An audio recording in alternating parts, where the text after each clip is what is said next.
Hi, எல்லோருக்கும் வணக்கம். Welcome to Keerthi's kitchen. இன்றைக்கி நம்ம சேனலில் என்ன பார்க்க போகிறோன்னா, ப்ரெட் வச்சு விரிசல் இல்லாத குலாப் ஜாமுன்னா எப்படி பண்ணலான்னு பார்க்கலாம். இது ரொம்பவே சாஃப்டாக இருக்கும். நம்ம சேனலில் ஃபஸ்ட் டைமாக பார்க்குறீங்கன்னா சப்ஸ்கிரைப் பண்ணிக்கோங்க. வாங்க வீடியோக்குள்ளே போகலாம். இதுக்கு நான் ஒரு 8 ப்ரெட் எடுத்திருக்கேன். இந்த ப்ரெட்டு துண்டை இது போல் ஓரங்களில் கட் பண்ணி எடுத்துக்கோங்க.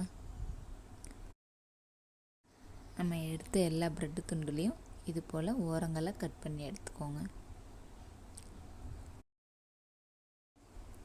குலோப் ஜாமுன் சாப்பிட்ணும் கிரேவிங்ஸாக இருக்குது, ரெடிமேட் மிக்ஸ் இல்லைன்னா வீட்டில் உள்ள ப்ரெட்டை வச்சு இந்த மாதிரி ட்ரை பண்ணி பாருங்கள். நம்ம இந்த ஓரங்களை சேர்க்கக்கூடாது, அது கொஞ்சம் ஹார்டாக இருக்கிறதுனால அதை எல்லாத்தையுமே நம்ம வெட்டி எடுத்துடுறோம். இது போல் ஓரங்களை கட் பண்ணி எடுத்ததுக்கப்புறம் நம்ம சின்ன சின்ன பீஸாக கட் பண்ணிக்க போகிறோம். என்ன ஷேப்பில் வேணாலும் கட் பண்ணிக்கோங்க. நம்ம கட் பண்ணி மிக்ஸி ஜாரில் சேர்த்து அரைக்க போகிறோம். ஸோ அதுக்காக தான் முழுசாக போட முடியாதுங்கிறதுனால தான் சின்ன சின்ன பீஸாக கட் பண்ணி எடுத்துக்கோங்க.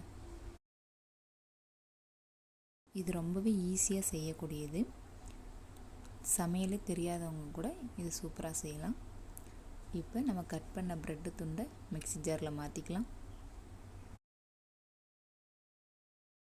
இதை நம்ம நல்லா அரைச்சி எடுத்துக்க போகிறோம். இப்போ அரைச்ச ப்ரெட்டை ஒரு பவுலில் மாற்றிக்கோங்க. நம்ம அப்படியே ப்ரெட்டை கூட பிசைஞ்சிக்கலாம், ஆனால் அங்கங்கே கொஞ்சம் கட்டிகள் மாதிரி தெரியும். ஸோ நம்ம மிக்சியில் விட்டு அரைச்சி எடுத்தோன்னா நமக்கு நல்லா பிசைஞ்சு சாஃப்டாக கிடைக்கும். ஸோ அதனால தான் இது போல் அரைச்சி எடுத்துக்கோங்க. இப்போ அரைச்ச ப்ரெட்டு கூட கொஞ்சமாக பால் சேர்த்து, காய்ச்சி ஆற வச்ச பால் சேர்த்து மிக்ஸ் பண்ணி விட்டுக்கோங்க. கொஞ்சம் கொஞ்சமாக சேர்த்துக்கோங்க. எவ்வளோ பால் தேவைப்படுதோ அவ்வளோ கொஞ்சம் கொஞ்சமாக சேர்த்து பிசைஞ்சிக்கோங்க.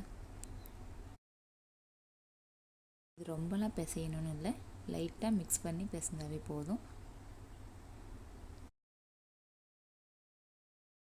இப்போ இதை ஒரு மூடி போட்டு ஒரு 5 மினிட்ஸ் இருக்கட்டும். மூடி போட்டு வச்சுருங்க. இப்போ குலாப் ஜாமுனுக்கு நம்ம பாகு தான் ரெடி பண்ண போகிறோம். நான் ஒரு 8 ப்ரெட்டு துண்டு எடுத்திருக்கேன். அதுக்கு 1 கப் அளவு சர்க்கரை சேர்த்துருக்கேன். அது சர்க்கரை கூடவே 1.5 கப் தண்ணி சேர்த்துக்கோங்க. நான் 200 கிராம் சர்க்கரை சேர்த்துருக்கேன். இப்போ இது நல்லா கலந்து விட்டுக்கோங்க. நல்லா சர்க்கரைலாம் கரைஞ்சி வரணும். நல்லா மிக்ஸ் பண்ணிக்கிட்டே இருங்க. ரொம்ப நேரமும் பாகை நம்ம வச்சுருக்கக்கூடாது.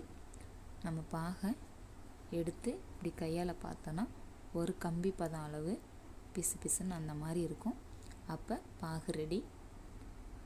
இப்போ ரெடியான பாகு கூடயே ஒரு 2 ஏலக்காய் தட்டி சேர்த்துருக்கேன். இது ஒரு ஓரமாக வச்சுக்கலாம். இப்போ நம்ம குலாப் ஜாமுன் செய்கிறதுக்கு மாவு நல்லா 5 நிமிஷம் ஊறி வந்துடுச்சு. இப்போ நம்ம கையில் நெய் அல்லது எண்ணெய் தடவி இந்த மாதிரி சின்ன சின்ன உருண்டைகளாக உருட்டி எடுத்துக்கோங்க. கைகளில் நெய் எண்ணெய் சேர்க்கும்போது மாவு நல்லா ஒட்டாமல் நல்லா சாஃப்டாக உருண்டு வரும்.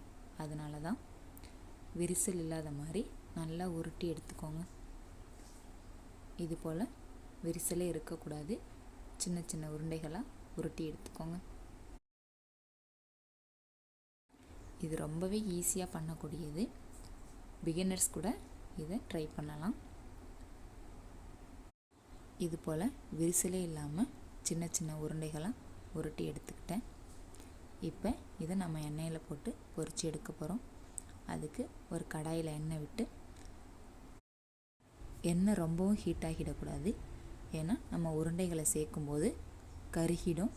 ஸோ கொஞ்சம் ஹீட் ஆனதுமே நம்ம உருண்டைகளை சேர்க்கலாம். இப்போ எண்ணெய் நல்லா ஹீட் ஆகிடுச்சு. இது கூடவே நம்ம உருட்டி வச்ச உருண்டைகளை சேர்க்குறோம்.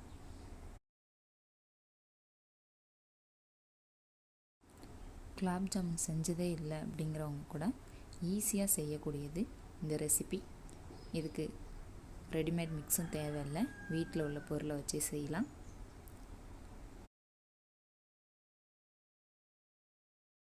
எல்லா உருண்டைகளையும் சேர்த்தாச்சு.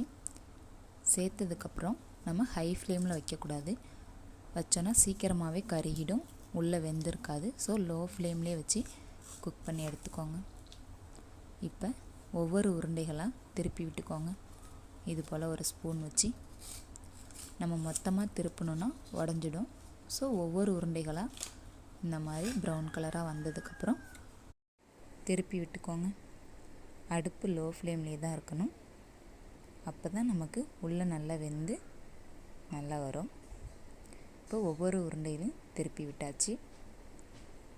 இப்போ நம்ம ஃபஸ்ட்லேயே போட்ட உருண்டை வெந்து வந்துருச்சு.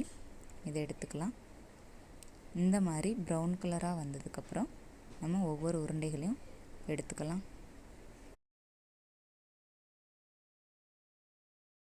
பாருங்கள், உருண்டைகளில் ஒரு விரிசல் கூட இல்லை. இப்போ இந்த உருண்டைகளை நம்ம சக்கரை பாகில் சேர்க்க போகிறோம். சக்கரை பாகு நல்லா சூடாக இருக்கணும். சூடு ஆறிடுச்சுன்னா லைட்டாக சூடு பண்ணி எடுத்துக்கோங்க. இப்போ எல்லா உருண்டைகளையும் சக்கரை பாகில் சேர்த்தாச்சு. இது ஒரு 4 to 5 hours அந்த பாகுலேயே ஊறணும். அது வரையும் வெயிட் பண்ணுங்கள். இப்போ பாகில் நல்லா ஊறி வந்துடுச்சு. இது கூடவே உங்கள்கிட்ட என்ன நட்ஸ் இருக்கோ சாப் பண்ணி சேர்த்துக்கோங்க. இப்போ பாருங்கள் எப்படி நல்லா சாஃப்டாக இருக்குன்னு பாருங்கள். உங்கள்கிட்ட நட்ஸ் இருந்தால் சேர்த்துக்கலாம், இல்லைனா ஸ்கிப் பண்ணிவிடுங்க. இது போல் மோர் வீடியோஸ்க்கு நம்ம சேனலை சப்ஸ்கிரைப் பண்ணிக்கோங்க. ட்ரை பண்ணி பார்த்துட்டு எப்படி இருக்குன்னு கமெண்ட் பண்ணுங்கள். தேங்க்யூ.